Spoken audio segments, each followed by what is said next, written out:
ఇప్పుడు వచ్చేసాం ఫ్రెండ్స్ పైకి డాబా మీదకి. ఇప్పుడు మనం ముందు ఎండుమిర్చి తీసేసుకుందాము. ఎండుమిర్చి తీసుకున్నాక మిగిలిన పనులు చేద్దాము. ఓ మై గాష్, ఎండుమిర్చి మొత్తం చూడండి ఫ్రెండ్స్ ఎలా అయినాయో. అసలు ఎందుకు అట్లయినాయి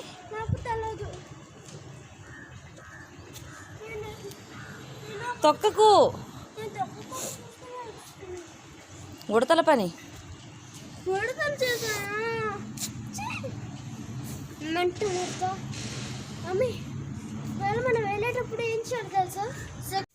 చూస్తున్నారు కదా ఫ్రెండ్స్, ఎండుమిర్చి మొత్తం ఏ విధంగా అయిపోయినాయో. ఇవి ఉడతలు చేసాయో మరి కాకులు చేసాయో తెలియదు, కానీ నేనైతే షాపింగ్ బిజీలో పడిపోయి వీటిని కిందికి తీసుకురావడం మర్చిపోయాను అసలు. ఇక నేను బట్టలు తీసుకుందామని పైకి వచ్చాను అనమాట. ఇదేంటంటే మాది 4 అంతస్తులు ఎక్కాలి ఫ్రెండ్స్, లిఫ్ట్ అలా ఏమీ లేదు. అందుకని ఇక నాకు ఆయాసం వచ్చేసింది. చూసారా పక్కన బిల్డింగ్ కడుతూ ఉన్నారు మా అపార్ట్మెంట్కి పక్కనే. ఇక్కడ వచ్చేసి ఇదిగోండి బట్టలు చూసారా, ఇంత పైన ఆరేస్తూ ఉంటాను. ఈసారి నా హౌస్ టూర్ చేసినప్పుడు మీకు చూపిస్తాను. మా బాల్కనీ చాలా చిన్నగా ఉంటుంది. ఇప్పుడు వచ్చేసి ఇక్కడ నేను ఆఫ్టర్నూన్ పులిహార చేశాను. నేను ఏంటంటే లంచ్ అది తినలేదన్నమాట. ఆ షాపింగ్ బిజీలో పడిపోయి హడావుడిలో పడిపోయి అసలు తిండి మానేశాను ఆ పూట. అందుకని ఇక తన్మయ్య వచ్చినాక మా బాబుకు కూడా బాక్స్ పంపించాను. తను ట్యూషన్కి వెళ్తాడు కదా, అందుకని ఇక మేమిద్దరం కూడా తినేసాము. ఇప్పుడు వచ్చేసి ఈ స్టవ్ని క్లీన్ చేస్తూ ఉన్నాను.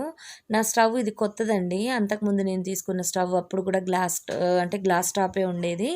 అది పగిలిపోయింది మాది. అది కూడా నేను నెక్స్ట్ వీడియోలో షేర్ చేస్తాను నేను మీకు, మా స్టవ్ ఎలా బ్రేక్ అయింది ఏంటి అన్నది. ఇక్కడ వచ్చేసి ఇక నేను స్టవ్ని కొత్తది తీసుకున్నాను కదా, దీన్ని ఏంటంటే క్లీన్ చేద్దామంటే ఎప్పుడు చూడు ఏదో ఒకటి వంటలు చేస్తూ ఉంటాం కదా, అప్పుడు ఏంటంటే గ్లాస్ అనేది వేడిగా ఉంటుంది. అందుకని చల్లారడానికి ఆగి మళ్ళీ మనం ఆ పని చేద్దామని వెళ్ళేసరికి మర్చిపోతున్నాను నేను. ఈలోపు మళ్ళీ పాలు కాగబెట్టడము, మళ్ళీ పిల్లలకి టిఫిన్స్ చేయడము చేసేసరికి మళ్ళీ స్టవ్ వేడెక్కుతుంది. మళ్ళీ అలా ఆగేసరికి ఏమవుతుందంటే అది మొత్తం జిడ్డు పట్టిపోయిందనమాట స్టవ్. ఇప్పుడు ఆ స్టవ్ అంతా కూడా క్లీన్ చేస్తున్నాను. ఇది గ్లాస్ టాప్ కాబట్టి నేను స్పాంజ్ దాంతో క్లీన్ చేస్తున్నాను. ఈ స్టవ్స్ ఇలాంటివి గ్లాస్ టాప్వి ఇలాంటివి మనం గీతలు పడకుండా మెయింటైన్ చేసుకోవాలంటే ఫ్రెండ్స్, ముందుగా మనం కొంచెం విమ్ లిక్విడ్ని కొద్దిగా గోరువెచ్చటి నీళ్ళల్లో మనం మెల్ట్ చేసేసి దాన్ని మనం ఈ స్టవ్ మీద చల్లి ఉంచామనుకోండి, కాసేపు నానుతుందన్నమాట. అంటే మనకి కిచెన్లో తాలింపులు అలాంటివి వేసినప్పుడు జిడ్డు పడుతూ ఉంటుంది కదా స్టవ్ మీద, ఆ జిడ్డంతా కూడా మనం గట్టిగా రుద్దకుండానే మనకి ఈజీగా స్పాంజ్ వైపుతోనే ఈజీగా వచ్చేస్తుంది. ఆ విధంగా చేసుకోవాలి. అలానే బ్యాక్ సైడ్ ఉన్న టైల్స్ ఇలాంటివన్నీ కూడా మనం క్లీన్ చేసుకుంటే కిచెన్ అనేది క్లీన్గా ఉంటుంది. ఇది 4 బర్నర్ స్టవ్ కదా ఫ్రెండ్స్, అందులోనూ గ్లాస్ టాపు. ఇక నేనేంటంటే గ్రీన్ కలర్ స్క్రబ్బర్ పెట్టి రుద్దామనుకోండి గీతలు పడిపోతుంది. అందుకని దీన్ని నేను స్పాంజ్ వైపుతో క్లీన్ చేస్తున్నాను, అంటే స్పాంజ్తో క్లీన్ చేశాను. అలానే ఇక్కడ స్పాంజ్ వైపుతో క్లీన్ చేస్తున్నాను అనమాట. కడగడానికి ఉండదండి మాది, స్టవ్ గట్టు చాలా చిన్నగా ఉంటుంది. అందుకని ఇక చచ్చినట్టు తూడ్చుకోవాల్సింది. తూడవడంతోనే గంటలు అయిపోతుంది ఫ్రెండ్స్. చూసారు కదా ఏ విధంగా తూడవాల్సి వస్తుందో. మీరు వీడియోలోనే ఇంతసేపు చూసారంటే నేను క్లీన్ చేయడం ఇంకెంతసేపు పట్టుంటుందో మీరే ఆలోచించండి. ఇవేంటంటే మాకు ఈ స్టీల్ వాటికి ఈ విధంగా స్టాండ్స్ ఇచ్చారు కదా, వీటిల్లో ఇంకో సెట్ ఉంటుందన్నమాట.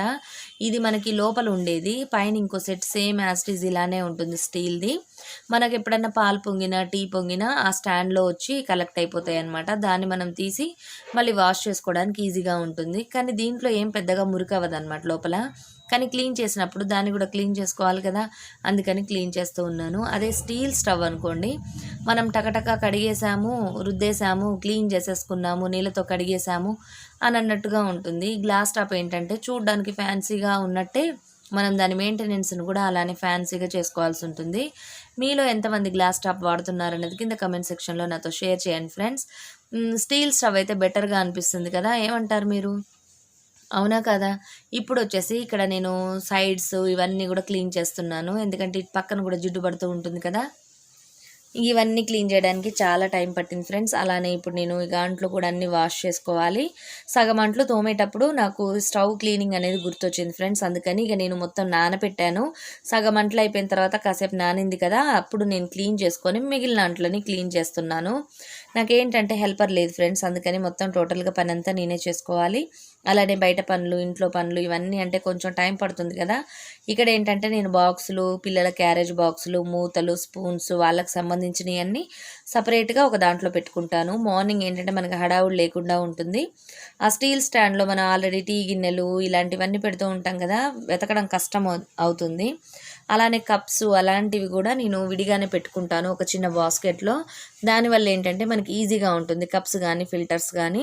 అలానే స్పూన్స్ కూడా సపరేట్గా పెడతాను. ఈ విధంగా ఇవన్నీ చేయడం వల్ల పని ఏంటంటే లాంగ్గా అనిపిస్తుంది, అంటే కొంచెం సోది పనిలాగా అనిపిస్తుంది, కానీ మనం తీసుకునేటప్పుడు మనకి ఈజీగా ఉంటుంది అనమాట. ఏ పనైనా అంతే ఫ్రెండ్స్, మనం ముందే చేసి ఉంచుకుంటే మనకి ఆ టైంలో మనం తీరా పని చేసే టైంలో మనకి ఫ్రీగా ఉంటుంది, అంటే ప్రశాంతంగా ఉంటుందన్నమాట. అలా కాకుండా మనం హడావుడిగా పని చేసామనుకోండి, మళ్ళీ మనం పని చేసే టయానికి అన్నీ వెతుక్కోవాల్సి వస్తుంది.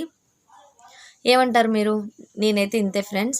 ఇక్కడ చూసారు కదా, అంట్లు అవన్నీ కూడా వాష్ చేసిన తర్వాత వంట చేసుకోవాలి. హెల్పర్ని పెట్టుకుందామంటే మాదేమో బాల్కనీ చాలా చిన్నది, అక్కడ వాళ్ళు కూర్చొని తోమలేరనమాట. షింకులోనేమో అంతంతసేపు నిలబడి తోమాలంటే హడావుడిగా తోమేస్తారు, గిన్నెలు నీట్గా ఉండవు. అందుకని నేను హెల్పర్ని పెట్టుకోలేదు ఫ్రెండ్స్. ఈ వీడియో ఎలా అనిపించింది? నచ్చిందా మీకు? నచ్చినట్టయితే తప్పకుండా లైక్ చేయండి ఫ్రెండ్స్. కొత్తగా చూసే వాళ్ళైతే సబ్స్క్రైబ్ చేసుకోండి నా ఛానల్ని. అలానే పక్కనున్న బెల్ బటన్ని కూడా యాక్టివేట్ చేసుకుంటే నేను ఏదైనా వీడియోస్ పోస్ట్ చేయగానే మీరు వెతుక్కోకుండానే నా వీడియోస్ మీ ముందుంటాయి. ఇప్పుడు వచ్చేసి ఇక వంట ప్రిపరేషన్లోకి వెళ్ళిపోతున్నాను నేను. ఇంట్లో ఉండే ఆడవాళ్ళకి పనేముంది, ఏముంది, ఇంట్లో ఖాళీగా ఉంటారు అని అంటూ ఉంటారు, కానీ ఎంత పని ఉంటుందో వీడియోలో మీరు చూస్తుంటేనే మీకు ఇంతసేపు అనిపిస్తుంటే చేసే వాళ్ళకి ఎలా ఉంటుంది ఫ్రెండ్స్. కొంచెం ఇంట్లో వాళ్ళకు కూడా కొద్దిగా రెస్పెక్ట్ ఇవ్వండి, వాళ్ళు కూడా హ్యాపీగా ఫీల్ అవుతారు. ఇప్పుడు వచ్చేసి నేను ఆకుకూర పప్పు చేద్దామని పప్పును కడిగి పెట్టాను, అలానే బియ్యం కూడా నానబెట్టాను. నానబెట్టడం వల్ల ఏంటంటే మనం అన్నం అనేది మంచిగా ఉంటుంది. ఇప్పుడు వచ్చేసి దీంట్లో నేను ఉల్లిపాయలు, పచ్చిమిర్చి, పసుపు, కొంచెం నూనె, కొద్దిగా టమాటాలని వేసాను. ఇవన్నీ వేసి ఇప్పుడు ఆకుకూరను కూడా మనం క్లీన్ చేసేసుకుందాము. ఆకుకూరలు వండేటప్పుడు కొంచెం పురుగులు అవి ఇవి ఉంటాయి ఫ్రెండ్స్, జాగ్రత్తగా చూసి క్లీన్ చేసి వండుకోండి. దానివల్ల ఏంటంటే ఫుడ్ పాయిజన్ అనేది కాకుండా ఉంటుంది, పిల్లలకి హెల్త్కి మంచిది. ఈ నెక్స్ట్ వచ్చేసి ఇప్పుడు నేను కుక్కర్ ఇదంతా పెట్టేసిన తర్వాత ఇక బట్టలు తీసుకొచ్చాను కదా పైనుంచి, ఇవన్నీ కూడా మడతలు పెట్టేశాను. ఈలోపు ఇక తన్మయ ఆటలు స్టార్ట్ చేసేసింది ఫ్రెండ్స్. చూడండి మీరు చూసారా, పిల్లలంతా ఇలానే ఉంటారు కదా, చక్కగా హ్యాపీగా ఎంజాయ్ చేస్తూ ఉంటారు. ఇంతే ఫ్రెండ్స్, ఈ వీడియో ఎలా అనిపించింది? నచ్చిందా? నచ్చినట్టయితే లైక్ చేయండి. మరిన్ని మంచి వీడియోస్తో మీ ముందుంటాను.